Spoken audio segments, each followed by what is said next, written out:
Sore itu langit Jakarta terlihat muram. Awan menggantung tebal, seperti menahan hujan yang kapan saja bisa turun. Di pinggir jalan dekat halte bus yang sudah kusam warnanya, seorang anak laki-laki berusia sekitar 12 tahun duduk termenung. Bajunya lusuh, sepatunya bolong di ujung, dan di tangannya tergenggam sebungkus tisu yang belum habis terjual. Namanya Naufal. Sudah sejak pagi ia berkeliling dari lampu merah ke lampu merah, menawarkan tisu pada setiap pengendara yang berhenti. Kadang ada yang membeli, lebih sering lagi tidak. Hari itu perutnya belum terisi apapun, selain air putih dari keran umum di pojok gang. Kalau nggak laku juga, nanti malam aku nggak bisa makan lagi. Gumamnya pelan sambil menatap sisa tisu yang tinggal 5 bungkus. Hujan akhirnya turun pelan. Orang-orang mulai berlarian mencari tempat berteduh. Naufal memeluk tas kecil yang berisi uang receh hasil jualannya hari itu. Ia berdiri di bawah atap halte yang bocor, berusaha menghindari tetesan air yang menetes dari celah atap seng. Tak jauh darinya, sebuah mobil hitam berhenti.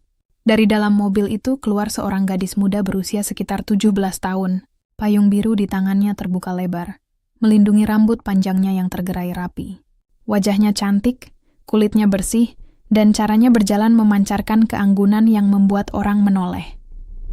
Gadis itu adalah Clarissa Adinata, putri tunggal dari keluarga pengusaha besar. Hari itu ia baru pulang dari sekolahnya yang terkenal elit di kawasan Menteng. Karena hujan, sopirnya menurunkan Clarissa agak jauh dari toko buku tempat ia ingin singgah. Saat Clarissa melewati halte, pandangannya tertuju pada sosok kecil yang duduk memeluk lutut. Ia berhenti sejenak. Ada sesuatu dari tatapan mata anak itu yang membuatnya tak bisa melanjutkan langkah. "Adik," panggil Clarissa lembut. "Kamu kenapa di sini?" "Nggak pulang?" Naufal menoleh cepat. Ia tampak gugup. "Saya nunggu hujan reda, Kak." "Nggak apa-apa kok," jawabnya singkat sambil menunduk. Clarissa melihat tangan kecil itu yang menggenggam tisu. "Kamu jualan ya?" Naufal mengangguk pelan. "Iya, Kak, buat makan. Tapi dari tadi belum laku banyak." Hening sejenak. Hujan makin deras, angin berhembus membawa aroma tanah basah. Clarissa membuka dompet kecil dari tasnya, lalu mengambil beberapa lembar uang 100.000. "Kalau begitu, aku beli semua tisunya ya?" Katanya dengan senyum hangat. Naufal terperanjat. "Semuanya, Kak, tapi ini banyak, Kak." "Iya, semuanya," jawab Clarissa sambil mengulurkan uangnya. "Tisunya kasih ke aku aja." Tangan kecil itu gemetar saat menerima uang. "Terima kasih, Kak, terima kasih banget. Aku bisa beli makanan buat ibu." Clarissa menatapnya lembut. Ada perasaan haru yang tiba-tiba menyentuh hatinya. Ia menatap anak itu lebih dalam, lalu berkata dengan nada serius tapi penuh kasih. "Naufal, ya, dengar ya. Kalau suatu hari kamu sudah besar dan hidupmu berubah, janji sama aku satu hal." Anak itu menatap heran. "Janji apa, Kak?" "Janji kalau kamu sudah sukses nanti bantu orang lain juga. Kayak aku bantu kamu hari ini. Jangan lupa janji itu, ya." Naufal menatap gadis di depannya dengan mata berkilat.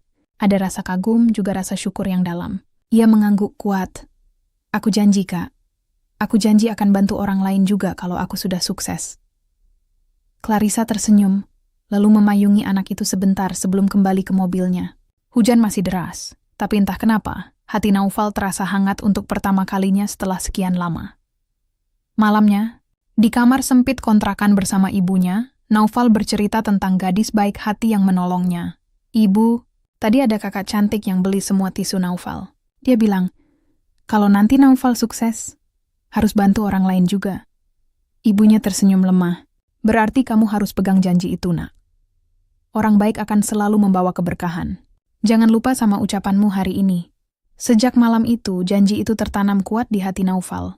Setiap kali ia merasa lelah, ia selalu mengingat wajah gadis yang menatapnya dengan lembut di bawah hujan sore itu. Janji yang sederhana, tapi membawa arti besar dalam hidupnya. Tahun demi tahun berlalu. Hujan yang dulu menjadi saksi pertemuan mereka kini tinggal kenangan samar di ingatan. Naufal tumbuh menjadi pemuda pekerja keras, sementara Clarissa berjalan di jalannya sendiri menuju dunia bisnis yang penuh persaingan. Keduanya tumbuh di dunia yang sangat berbeda. Sudah hampir 12 tahun berlalu sejak hari itu. Naufal kini berusia 24 tahun. Ia sudah jauh meninggalkan masa lalunya sebagai penjual tisu di jalanan. Setelah ibunya meninggal ketika ia masih SMA, Naufal bertahan hidup dengan bekerja serabutan, sambil melanjutkan sekolahnya berkat beasiswa dari seorang guru yang iba padanya. Ia kuliah di jurusan ekonomi, jurusan yang ia pilih karena satu alasan sederhana. Ia ingin mengerti bagaimana dunia bisnis bekerja, supaya suatu hari bisa membuka usaha dan membantu orang lain seperti janji yang pernah ia ucapkan. Kini, setelah lulus kuliah dengan nilai yang membanggakan, Naufal bekerja di salah satu perusahaan besar di Jakarta. Namanya Adinata Group, perusahaan yang terkenal bergerak di bidang properti dan investasi. Ia diterima sebagai staf magang di divisi keuangan setelah melalui seleksi ketat. Baginya, ini adalah langkah kecil menuju mimpi yang lebih besar. Pagi itu, Naufal berdiri di depan gedung tinggi menjulang dengan kaca berkilau memantulkan cahaya matahari pagi. Seragam putih birunya rapi, rambutnya disisir ke samping, dan wajahnya memancarkan semangat yang jarang pudar. Mulai hari ini, aku harus tunjukkan kalau anak jalanan juga bisa punya masa depan. Gumamnya pelan sambil menarik napas panjang. Di sisi lain kota, di ruang rapat tertinggi Adinata Group, seorang wanita duduk dengan tatapan tajam pada layar presentasi di hadapannya. Wajahnya cantik namun dingin, suaranya lembut tapi tegas. Dialah Clarissa Adinata, kini berusia 29 tahun, CEO termuda di perusahaannya. Ia mengambil alih posisi itu 2 tahun lalu setelah ayahnya pensiun karena sakit. Laporan triwulan ini belum memuaskan, katanya datar pada tim manajemen. Kita harus tingkatkan efisiensi, bukan hanya keuntungan. Saya ingin semua divisi bekerja dengan lebih cepat dan terarah. Setiap kali Clarissa berbicara, semua orang memperhatikan. Bukan hanya karena jabatannya, tapi karena ketegasan dan ketelitiannya yang luar biasa. Di balik wajahnya yang anggun, ia dikenal sebagai sosok pekerja keras yang tidak kenal lelah. Namun di balik semua keberhasilan itu, ada sisi dirinya yang jarang orang tahu. Clarissa sering merasa kesepian. Dunia bisnis yang keras membuatnya sulit mempercayai orang lain. Teman dekatnya bisa dihitung dengan jari. Hidupnya berputar antara kantor, rapat, dan rumah mewah yang sepi. Kadang di malam hari, saat memandangi hujan dari jendela kamarnya, ia merasa seperti ada bagian hidupnya yang hilang, sesuatu yang tak bisa ia jelaskan. Hari itu juga, tanpa ia sadari, orang yang bisa mengubah kesepian itu sedang menaiki lift menuju lantai 21, tempat divisi keuangan berada. Jam 9 pagi, suasana kantor ramai oleh aktivitas para karyawan. Naufal memperkenalkan diri dengan sopan kepada rekan-rekan barunya. Meskipun masih magang, ia tidak ragu untuk belajar. Dalam waktu singkat, ia mulai menunjukkan ketelitian dan kecerdasan yang membuat banyak orang kagum. Naufal, kamu cepat banget nangkepnya, puji salah satu seniornya, Randy. Saya cuma berusaha kerja sebaik mungkin. Kak, jawab Naufal dengan senyum tulus. Hari pertama berjalan lancar, tapi kejadian kecil sore itu menjadi awal dari perubahan besar dalam hidupnya. Ketika Naufal hendak mengantarkan laporan ke lantai paling atas, lift yang ia naiki berhenti di lantai 32, lantai khusus untuk ruang CEO. Pintu terbuka, dan di sanalah untuk pertama kalinya ia melihat sosok wanita dengan aura yang membuatnya terdiam. Clarissa keluar dari ruangannya sambil memegang map tebal. Rambutnya tergerai rapi, langkahnya anggun dan percaya diri. Semua karyawan yang lewat menunduk sopan. Naufal ikut menunduk, tapi matanya sempat menangkap wajah Clarissa. Ada sesuatu di sana yang membuat dadanya berdebar aneh. Ia merasa pernah melihat wajah itu, entah di mana, entah kapan. Clarissa pun sempat melirik sekilas. Pandangannya bertemu dengan mata Naufal sesaat. Ada kilasan samar di pikirannya, tapi ia tak mengerti kenapa tatapan pemuda itu terasa begitu. Familiar, mereka saling lewat tanpa kata. Tapi hati keduanya seolah bergetar dalam diam. Malamnya, di kamar kos sederhana, Naufal menatap langit-langit sambil memikirkan kejadian siang tadi. Wajah itu, kenapa terasa aku pernah lihat ya? Bisiknya pelan, ia mencoba mengingat. Tapi ingatan masa kecilnya sudah mulai kabur. Satu-satunya yang masih jelas hanyalah senyum seorang gadis yang menolongnya di bawah hujan, bertahun-tahun lalu. Tapi ia yakin, gadis itu pasti sudah hidup di dunia yang jauh berbeda dengannya sekarang. Sementara itu, Clarissa duduk di ruang kerjanya yang sudah sepi. Ia memandangi berkas laporan yang tadi diantarkan oleh staf magang baru. Di pojok kertas ada nama kecil yang membuatnya berhenti sejenak. Naufal. Entah kenapa nama itu terasa akrab. Ia menatap keluar jendela, hujan turun perlahan di luar sana, menimbulkan bunyi lembut di kaca. Nama yang indah, gumamnya pelan. Seperti pernah kudengar dulu. Ia tidak tahu bahwa pemuda yang kini bekerja di perusahaannya adalah anak kecil yang dulu pernah ia tolong di halte tua itu. Dan Naufal pun tak tahu bahwa wanita yang berdiri dengan anggun sebagai CEO-nya, adalah sosok yang pernah mengulurkan payung biru di bawah hujan bertahun-tahun lalu. Takdir memang aneh. Ia mempertemukan dua orang di waktu yang tepat, tapi menyembunyikan masa lalu di balik kabut kenangan. Keesokan harinya, suasana kantor Adinata Group seperti biasa tampak sibuk. Naufal datang lebih pagi dari siapapun. Ia duduk di meja kerjanya sambil menata berkas yang akan diperiksa. Baginya, pekerjaan bukan sekadar tugas, tapi tanggung jawab yang harus dikerjakan dengan hati-hati. Ia tidak ingin mengecewakan siapapun, apalagi di tempat bergengsi seperti ini. Di sisi lain, Clarissa sedang bersiap memimpin rapat besar bersama semua kepala divisi. Pagi itu, ia tampak sedikit lelah, tapi tetap berusaha menjaga wibawanya. Rambutnya digulung rapi, dan jas abu-abu muda yang ia kenakan membuatnya terlihat berwibawa namun tetap anggun. Ia tak tahu bahwa pagi itu, takdir sedang menyiapkan kejadian kecil yang akan mempertemukannya lagi dengan Naufal. Kali ini, tidak sekadar tatapan singkat di lift. Sekitar pukul 10 pagi, salah satu staf keuangan tergesa-gesa menghampiri meja Naufal. Naufal, tolong bantu aku. Berkas laporan proyek untuk rapat CEO belum lengkap. Aku salah input data di bagian terakhir. Baik, Kak. Biar saya bantu perbaiki. Jawab Naufal cepat tanpa ragu. Ia membuka komputer dan mulai memeriksa data. Dengan teliti, ia menghitung ulang angka-angka yang salah dan menyesuaikan formatnya agar lebih rapi. Waktu terus berjalan, tapi Naufal tak peduli. Ia hanya ingin hasilnya sempurna.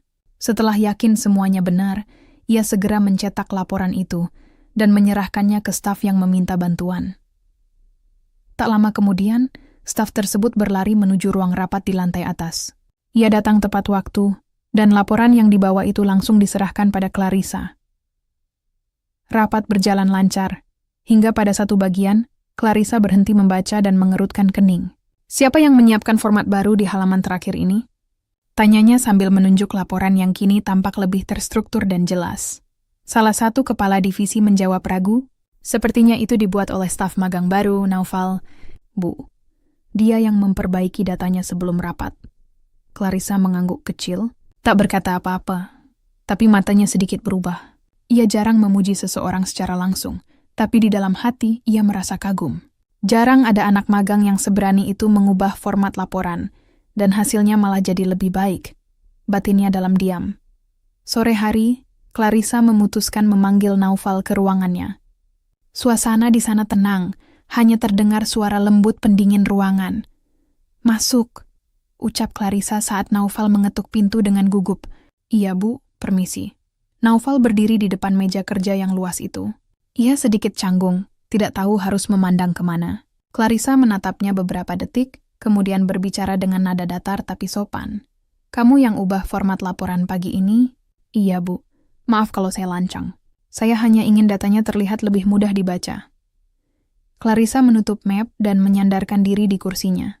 Kamu tahu, di kantor ini, tidak semua orang berani mengambil inisiatif seperti itu, tapi hasilnya bagus. Saya suka. Naufal sempat terkejut. Ia tidak menyangka akan mendapat pujian dari seorang CEO yang terkenal dingin. Ia tersenyum kecil, menunduk sopan. Terima kasih, Bu. Saya hanya berusaha sebaik mungkin. Teruskan kerja seperti itu, ujar Clarissa singkat sebelum menunduk menandatangani dokumen lain. Baik, Bu. Terima kasih atas kepercayaannya. Setelah Naufal keluar, Clarissa menatap pintu yang baru saja tertutup. Ia menatap lama, mencoba memahami perasaan aneh yang tiba-tiba muncul.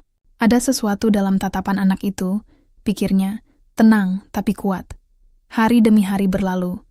Naufal mulai sering mendapat tugas tambahan dari kepala divisi karena ketelitiannya. Kadang ia diminta membantu rapat kecil, kadang menyiapkan data untuk proyek baru. Dan entah bagaimana, setiap kali Clarissa melewati ruangan, tatapan mereka selalu bertemu sebentar. Tidak lama, tapi cukup untuk membuat dada keduanya terasa hangat. Beberapa karyawan mulai memperhatikan. Si Naufal tuh sering banget dipanggil Bu Clarissa ya? Bisik salah satu staf perempuan. Iya, kayaknya Bu Clarissa percaya banget sama dia. Padahal baru magang. Wah, bisa-bisa nanti naik cepat tuh.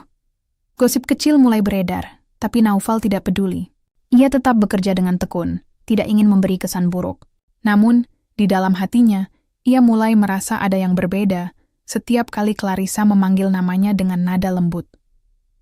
Suatu sore, Clarissa sedang lembur di ruangannya. Lampu kota mulai berkelap-kelip di luar jendela besar. Ia masih fokus di depan laptop saat terdengar ketukan pintu. Masuk, katanya tanpa menoleh. Permisi Bu, saya Naufal. Mau mengantar laporan revisi. Clarissa menoleh. Oh, kamu. Letakkan saja di meja, ya. Saat Naufal mendekat, Clarissa memperhatikan wajahnya dari dekat untuk pertama kali.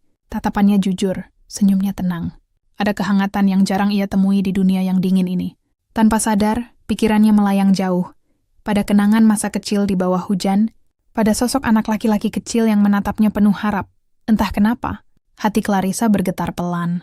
Beberapa minggu kemudian, kedekatan mereka makin terlihat. Clarissa sering memberi tugas langsung pada Naufal, bahkan kadang meminta pendapatnya tentang ide proyek baru. Naufal selalu berbicara sopan dan serius, tapi dalam hatinya ia kagum pada wanita itu. Ia tidak hanya cantik dan pintar, tapi juga memiliki keberanian yang luar biasa. Namun, tidak semua orang senang melihat kedekatan itu. Salah satu manajer senior, Pak Raditya, mulai merasa tersaingi. Ia menganggap perhatian Clarissa pada Naufal berlebihan. Anak magang saja diperlakukan istimewa, gerutunya dalam hati. Dan dari sanalah, perlahan muncul rencana untuk menjatuhkan Naufal. Tanpa keduanya tahu, badai kecil sedang menunggu di depan. Di sisi lain, Clarissa mulai sadar bahwa perasaannya terhadap staf magang itu tidak lagi sekadar kagum, tapi ia menolak mengakuinya. Dia hanya staf magang, katanya pelan pada diri sendiri. Jangan bodoh, Clarissa. Namun, setiap kali hujan turun, hatinya kembali bergetar. Seperti ada sesuatu dalam diri Naufal yang mengingatkannya pada masa lalu yang pernah ia lupakan. Hari-hari berikutnya di Adinata Group berjalan penuh kesibukan. Proyek besar kerja sama dengan investor luar negeri sedang dikejar tenggat waktu. Seluruh tim bekerja siang dan malam, termasuk Naufal yang sering lembur hingga larut. Meski lelah, ia tidak pernah mengeluh.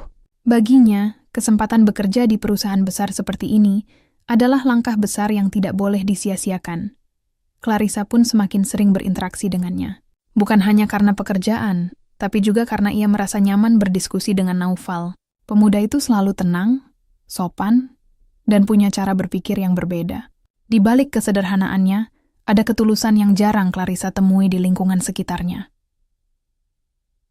Suatu malam, ketika kantor sudah mulai sepi, Clarissa masih duduk di ruangannya memandangi layar laptop. Matanya lelah tapi pikirannya tidak tenang. Hujan turun perlahan di luar sana, mengetuk kaca jendela dengan irama yang menenangkan. Tiba-tiba pintu diketuk pelan. Permisi Bu Clarissa, saya Naufal. Mau antar hasil laporan proyek yang Ibu minta sore tadi. Clarissa menoleh, sedikit terkejut. Kamu belum pulang juga? Belum, Bu. Saya pikir lebih baik diselesaikan malam ini biar besok pagi bisa langsung dikoreksi. Clarissa tersenyum kecil. Kamu memang rajin ya. Taruh saja di meja. Naufal melangkah pelan, meletakkan map di atas meja. Tapi saat ia hendak pergi, Clarissa memanggilnya lagi. Naufal, tunggu sebentar. Ia menatap pemuda itu sejenak, lalu berkata dengan nada lembut. Kamu suka hujan? Naufal tampak sedikit bingung, tapi tersenyum. Suka, Bu. Dulu waktu kecil, hujan sering jadi teman saya. Kalau hujan, saya merasa nggak sendirian. Kalimat itu membuat Clarissa terdiam. Ada sesuatu yang menusuk hatinya, seolah pernah mendengar kata-kata serupa entah kapan. Tatapannya melembut. Kamu tumbuh di Jakarta juga? Tanyanya pelan. Iya, Bu. Dulu saya tinggal di daerah Tanah Abang, di dekat halte tua. Sekarang sudah dibongkar sih, jawab Naufal tanpa sadar. Clarissa tiba-tiba menegakkan tubuhnya. Napasnya tertahan.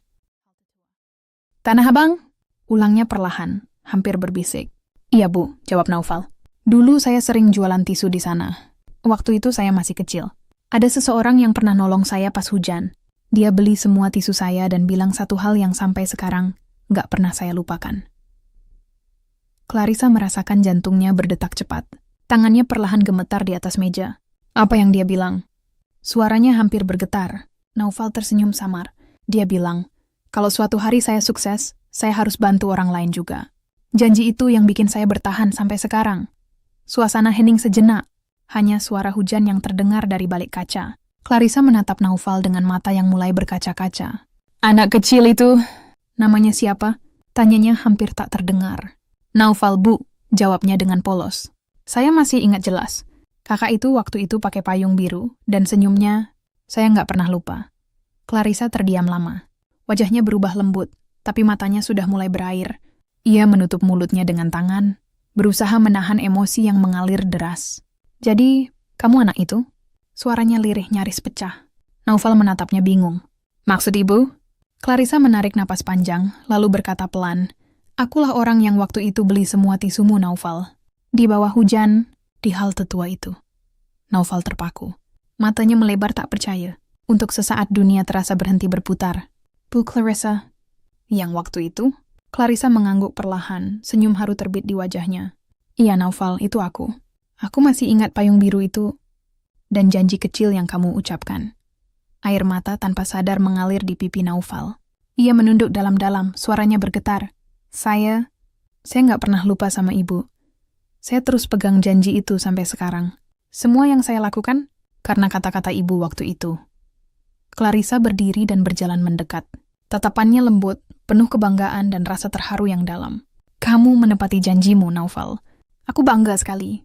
Ternyata kebaikan kecil itu benar-benar tumbuh jadi sesuatu yang besar. Mereka berdua terdiam dalam suasana yang sulit dijelaskan. Hujan di luar semakin deras, seolah menjadi saksi bisu atas pertemuan dua jiwa yang dulu pernah terhubung oleh kebaikan. Tidak ada kata-kata yang cukup menggambarkan perasaan mereka saat itu. Haru, bahagia, sekaligus tak percaya. Malam itu menjadi awal baru bagi hubungan mereka. Sejak saat itu, hubungan Clarissa dan Naufal berubah. Clarissa tidak lagi melihatnya hanya sebagai staf magang, tapi sebagai seseorang yang memiliki ikatan masa lalu dengannya. Ia mulai sering berbicara dengan nada yang lebih hangat, tidak lagi seformal sebelumnya. Sementara Naufal, meski merasa canggung, juga merasakan kehangatan yang sulit dijelaskan. Ia tidak menyangka gadis kecil yang dulu menolongnya kini menjadi atasannya. Setiap kali melihat Clarissa tersenyum, ia seperti melihat kembali sosok yang sama di bawah payung biru bertahun-tahun lalu. Namun, kedekatan mereka tak luput dari perhatian orang lain. Beberapa rekan mulai berbisik-bisik, bahkan ada yang mencurigai bahwa Naufal mendapat perlakuan istimewa. Salah satu di antaranya adalah Pak Raditya, manajer senior yang sejak awal tidak menyukai kehadiran Naufal. Ia merasa kedekatan itu bisa mengancam posisinya. Dalam diam, ia mulai menyusun rencana untuk menjatuhkan Naufal, agar Clarissa kehilangan kepercayaannya pada pemuda itu. Sementara itu, Clarissa sendiri mulai berperang dengan perasaannya. Ia tahu bahwa hubungan mereka tidak semudah itu. Ia CEO, dan Naufal hanyalah staf magang.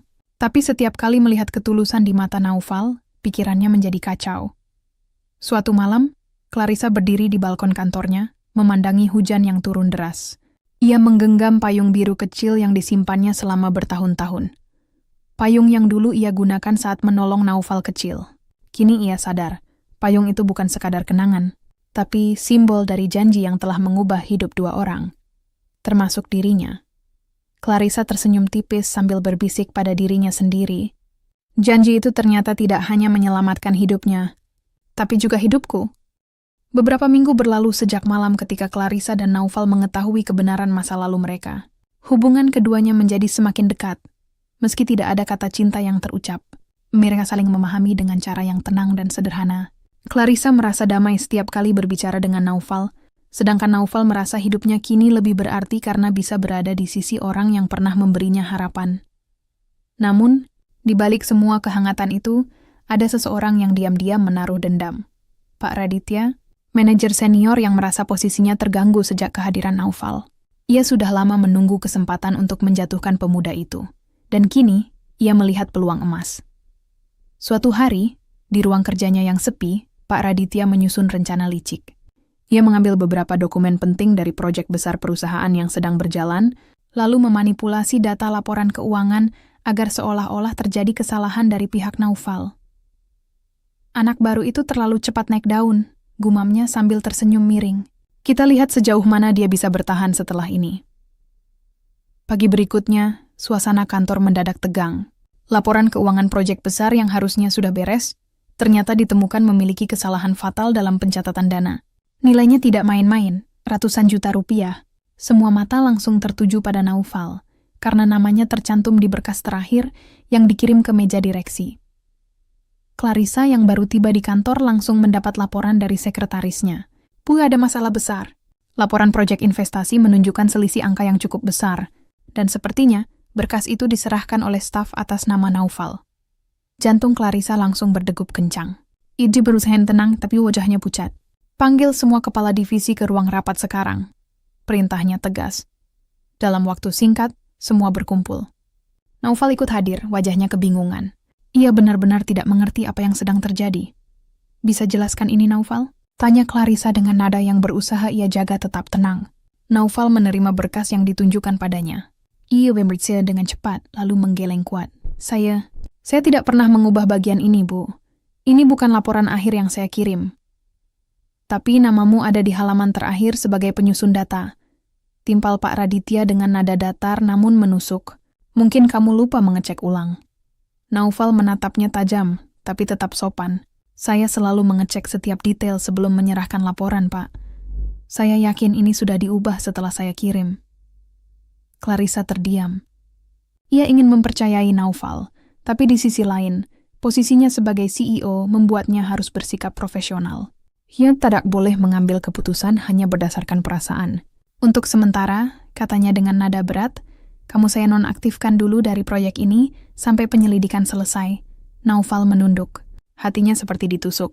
Baik, Bu, jawabnya lirih. Ia tahu Clarissa tidak bermaksud buruk, tapi keputusan itu tetap menyakitkan. Hari-hari berikutnya menjadi masa yang berat bagi keduanya. Naufal tidak lagi terlihat di kantor. Ia memilih menenangkan diri di rumah kontrakannya yang sederhana, sambil berusaha mencari bukti yang bisa membersihkan namanya. Sementara Clarissa tampak lebih dingin dari biasanya. Ia menutup diri, bekerja tanpa banyak bicara, tapi di dalam hatinya, ia gelisah. Setiap kali hujan turun, pikirannya kembali pada Naufal. Ia ingin percaya sepenuhnya bahwa pemuda itu tidak bersalah, tapi tanggung jawabnya sebagai pemimpin menahannya untuk bertindak gegabah. Dalam kesendirian, Clarissa sering memandangi payung biru di mejanya. Kalau saja aku bisa percaya tanpa ragu, bisiknya, aku tahu dia bukan orang seperti itu. Sementara itu, di tempat lain, Naufal terus mencari jalan untuk membuktikan kebenarannya. Ia memeriksa ulang file cadangan di laptop pribadinya, menelusuri setiap angka, hingga suatu malam ia menemukan hal aneh. Perbedaan waktu pengeditan file. Ada perubahan yang dilakukan setelah ia mengirim berkas ke divisi keuangan. Dan nama pengguna komputer yang muncul di catatan sistem adalah Raditya S. Naufal menatap layar itu lama. Tangannya terkepal, matanya menatap tajam. Jadi ini orangnya, gumamnya. Aku harus tunjukkan ini ke Bu Clarissa. Keesokan paginya, Naufal datang ke kantor tanpa pemberitahuan. Ia langsung menuju ruang Clarissa, tapi di depan pintu sudah ada Pak Raditya yang menunggunya dengan senyum sinis. Mau apa kamu kesini? Tanyanya. Saya mau menyerahkan bukti soal laporan itu, jawab Naufal tegas. Bukti? Pak Raditya tertawa kecil. Kamu pikir siapa yang akan percaya pada anak magang yang sudah bikin masalah? Namun sebelum Naufal sempat menjawab, suara Clarissa terdengar dari dalam ruangan. Biar aku yang dengar sendiri. Pintu terbuka. Clarissa berdiri di sana dengan tatapan tegas. Ia mempersilakan Naufal masuk. Naufal menyerahkan laptopnya, menunjukkan data waktu pengeditan, dan nama pengguna yang tercatat di sistem. Clarissa memeriksa dengan hati-hati. Wajahnya berubah pelan-pelan. Dari ragu menjadi marah, lalu tenang tapi dingin. Ia menatap tajam ke arah Pak Raditya. Jadi ini kerjaan kamu? Suaranya rendah tapi tegas. Pak Raditya mencoba berkelit, tapi semua data sudah jelas. Akhirnya, ia tidak bisa berbuat banyak saat keputusan tegas dijatuhkan. Pemecatan langsung dan laporan ke pihak berwenang. Setelah semuanya selesai, Clarissa menatap Naufal lama. Ada rasa bersalah di matanya. Maafkan aku, Naufal, katanya pelan. Aku sempat ragu padamu. Naufal tersenyum kecil, meski hatinya masih berat. Tidak apa-apa, Bu. Saya tahu posisi ibu tidak mudah. Clarissa menunduk. Kamu benar-benar menepati janjimu dulu. Bahkan di saat orang lain menuduhmu. Aku bangga. Naufal hanya tersenyum. Saya cuma melakukan apa yang menurut saya benar, Bu.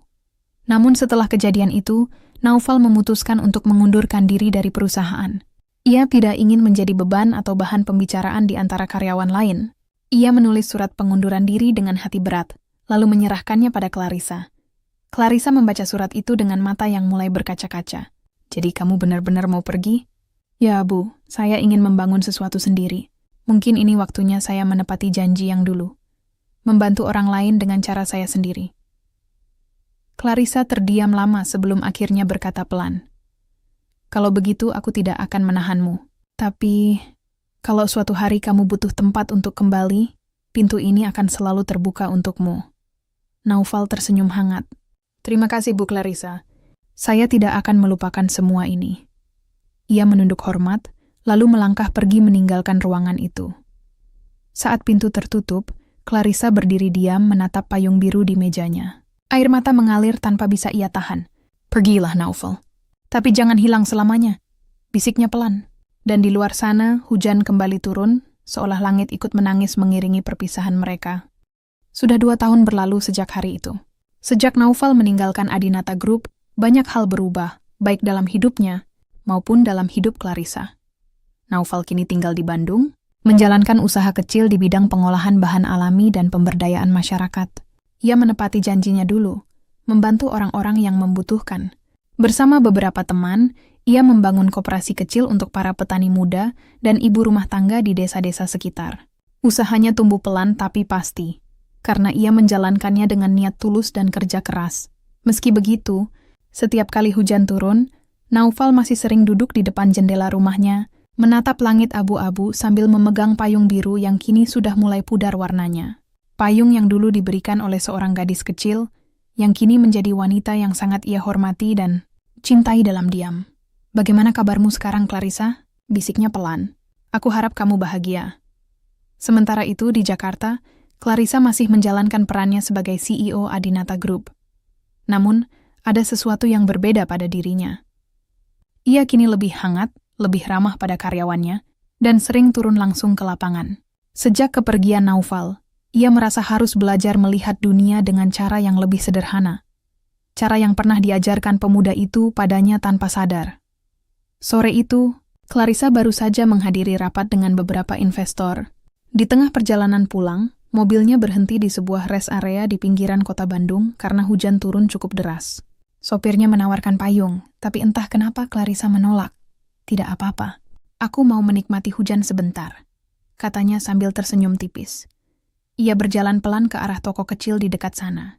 Pandangannya menangkap papan nama sederhana bertuliskan, "Koperasi Mandiri Sejahtera, Usaha Hasil Alam Lokal." Ada sesuatu dari nama itu yang membuat langkahnya berhenti. Ia tertrako dan memutuskan masuk. Di dalam, suasana hangat dan bersih. Rak kayu tertata rapi, menampilkan berbagai produk seperti sabun herbal, madu murni, dan kopi kemasan. Clarissa mengambil satu botol madu dan membaca label kecil di belakangnya. Diproduksi oleh Naufal dan tim. Tangannya berhenti di udara, dadanya bergetar pelan. Ia membaca nama itu berulang kali, memastikan dirinya tidak salah lihat. "Naufal," gumamnya hampir tak percaya. Belum sempat ia mencerna sepenuhnya. Suara lembut dari arah belakang membuatnya menoleh.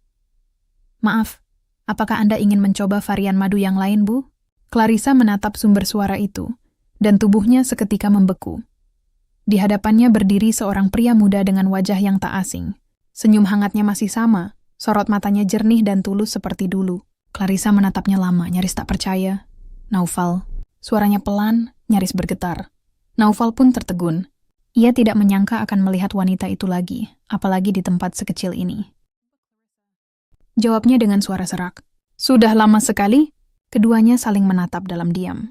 Suara hujan di luar seolah menjadi musik yang melatar belakangi pertemuan itu. Ada rasa haru, bahagia, dan penyesalan yang bercampur jadi satu. Clarissa tersenyum kecil, matanya sedikit berkaca. "Kau benar-benar menepati janjimu dulu ya? Kau membantu orang lain dengan caramu sendiri." Naufal menunduk sebentar lalu tersenyum lembut. "Saya cuma berusaha menjalankan apa yang pernah ibu ajarkan tanpa sadar. Untuk tidak menyerah." Mereka duduk di kursi kayu kecil di sudut ruangan. Clarissa mendengarkan cerita Naufal tentang bagaimana ia memulai usahanya dari nol. Tentang perjuangan bersama masyarakat desa, tentang kegagalannya di awal dan keberhasilan kecil yang perlahan datang. Clarissa mendengarnya dengan mata berbinar. "Kalau Papa masih ada, beliau pasti bangga melihat kamu," katanya tulus. "Dan saya juga bangga pernah jadi bagian dari Adinata Group," jawab Naufal. "Tanpa tempat itu, mungkin saya tidak akan bisa sampai di sini." Hening sesaat, lalu Clarissa tertawa kecil sambil menatap payung biru yang tergantung di dinding toko. "Kau masih menyimpannya?" Naufal ikut tersenyum. "Payung itu yang mengingatkan saya bahwa kebaikan sekecil apapun bisa mengubah hidup seseorang." Clarissa menatapnya lama. Ada perasaan hangat yang sulit dijelaskan. "Kau tahu, aku sering memikirkanmu. Aku menyesal karena dulu sempat meragukanmu." Naufal menggeleng lembut. "Jangan menyesal, Bu. Kalau bukan karena kejadian itu, mungkin saya tidak akan punya keberanian untuk jadi seperti sekarang. Suasana hening lagi. Hujan mulai reda, menyisakan udara lembab yang segar. Clarissa menatap keluar jendela, lalu berkata, pelan, "Kalau begitu, izinkan aku menepati janjiku sekarang." Naufal menatapnya bingung. "Janji?" Clarissa tersenyum. "Dulu aku pernah bilang, kalau kamu butuh tempat untuk kembali, pintuku selalu terbuka. Tapi sekarang, aku yang ingin datang ke tempatmu. Boleh aku ikut bantu dalam usahamu ini?" Naufal terkejut lalu menatapnya lama. Maksudnya?" Clarissa mengangguk mantap. "Aku ingin belajar lagi dari bawah. Dari cara hidup yang sederhana tapi bermakna. Mungkin ini caraku untuk membalas semua kebaikanmu dulu." Naufal terdiam beberapa detik sebelum akhirnya tersenyum tulus. "Kalau begitu, koperasi ini akan jadi tempat yang beruntung karena punya dua orang yang pernah terikat oleh satu janji." Keduanya tertawa pelan. Suasana di antara mereka kini terasa hangat dan ringan, jauh dari semua beban masa lalu. Beberapa bulan kemudian, kerjasama antara koperasi milik Naufal dan Adinata Group berjalan dengan baik. Produk-produk lokal mereka mulai dikenal luas, membantu banyak keluarga di desa. Clarissa sering datang ke Bandung, bukan hanya untuk urusan bisnis, tapi juga karena setiap kali ia berada di sana, hatinya terasa lebih tenang.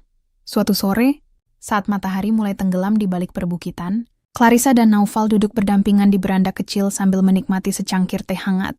Angin bertiup pelan, membawa aroma tanah basah sisa hujan sore tadi. Clarissa menatap langit jingga dan berkata pelan, "Kamu tahu, dulu aku selalu berpikir hidup hanya tentang ambisi dan kesuksesan. Tapi sekarang aku sadar, hidup juga tentang siapa yang berjalan di samping kita." Naufal menatapnya dengan senyum lembut. "Dan aku bersyukur, orang yang berjalan di sampingku sekarang adalah orang yang dulu menolongku tanpa pamrih." Clarissa tersenyum, lalu menatap payung biru yang tergeletak di pangkuannya. "Payung ini saksi janji kita," katanya. "Dan sekarang, janjinya sudah terpenuhi." Naufal mengangguk pelan. "Ya, karena satu janji kecil di bawah hujan, hidup kita berubah selamanya." Hujan kembali turun tipis di kejauhan, menimbulkan suara lembut di atap. Keduanya diam, hanya saling tersenyum. Dua jiwa yang akhirnya menemukan ketenangan setelah perjalanan panjang. Dan mungkin, di antara suara hujan itu, langit ikut berbisik lembut. Bahwa takdir yang indah selalu dimulai dari satu janji kecil yang dijaga dengan hati. Cinta sejati tak selalu datang di waktu yang sempurna. Kadang ia menunggu di balik luka, menanti saat yang tepat untuk kembali. Dan dari satu janji kecil di bawah hujan, mereka akhirnya menemukan arti kebahagiaan sejati. Jangan lupa like, komentar, dan bagikan jika kisah ini menyentuh hatimu.